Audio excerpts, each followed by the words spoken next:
సాగర తీర నగరం వైజాగ్లో మెట్రో చాలా మంది కళ. ఎప్పటికప్పుడు వస్తుందని చాలా కాలం నుంచి ఎదురుచూస్తున్నారు. ఇప్పుడు ఆ కళ నిజం కానుంది. మొత్తం 11,498 కోట్లకు పైగా అంచనా వ్యయంతో విశాఖపట్నం మెట్రో పనులు వేగం పుంజుకున్నాయి. మూడో దశలో మూడో దశ కారిడార్లు 46.23 కిలోమీటర్ల దూరం 42 స్టేషన్లు ఉండనున్నాయి. జనరల్ కన్సల్టెంట్ టెండర్ల నియామకం 224 కోట్లతో ఆహ్వానించారు. బిడ్లు కూడా తెరుచుకుంటాయి. ముఖ్యమంత్రి నారా చంద్రబాబు నాయుడు ఇటీవల సమీక్షలో విశాఖపట్నం మెట్రో రైలు నిర్మాణాన్ని 4 ఏళ్లలో మొత్తం పూర్తి చేయాలని అధికారులను ఆదేశించారు.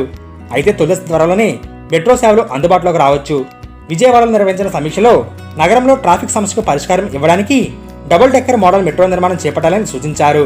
కారిడార్ వారీగా చూసుకుంటే కారిడార్ 1లో స్టీల్ ప్లాంట్ నుంచి కొమ్మాడి జంక్షన్ వరకు 34.4 కిలోమీటర్లు రానుంది. ఇందులో ప్రధాన స్టేషన్లు Gajuwaka, NAD junction, airport, MVP colony, Endada, Madhurawada ఉండనున్నాయి.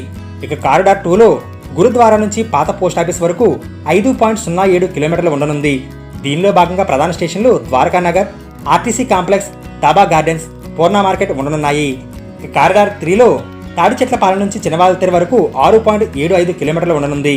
దీనిలో భాగంగా ప్రధాన స్టేషన్లు RTC complex, Siripuram, Andhra university, RK beach ఉండనున్నాయి.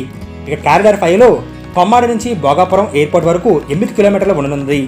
దీనిలో భాగంగా ప్రధాన స్టేషన్లు మారికా వలస, గంభీరాం, తగరపోలస, భోగాపురం ఉండనున్నాయి. విశాఖపట్నం మెట్రోను పూర్తిగా పర్యావరణానికి అనుకూలంగా ఉండేలా అభివృద్ధి చేస్తున్నారు.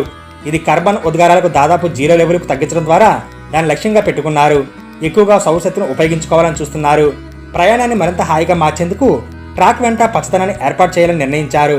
స్టేషన్లు, డిపోలు, సర్వీస్ భవనాలు, వయాడక్టులు, పార్కింగ్ షెల్టర్లపై సోలార్ పీవీ ప్యానల్స్ ఏర్పాటు చేసి పగటి సమయంలో సహజ విద్యుత్తును ఉపయోగించనున్నారు. ఈ సోలార్ గ్రిడ్ ద్వారా సాధారణ సేవల కోసం అవసరమైన విద్యుత్తును స్వయంగా ఉత్పత్తి చేస్తారు. మిగిలిన విద్యుత్తును కూడా ఇతర సంస్థలు సరఫరా చేయగల సామర్థ్యాన్ని కూడా ఈ వ్యవస్థ కలిగి ఉంటుంది. మెట్రో స్టేషన్లు ఇండియన్ గ్రీన్ బిల్డింగ్ కౌన్సిల్ నిర్దేశించిన ప్లాటినం రేటింగ్ ప్రమాణాలకు అనుగుణంగా నిర్మించనున్నారు.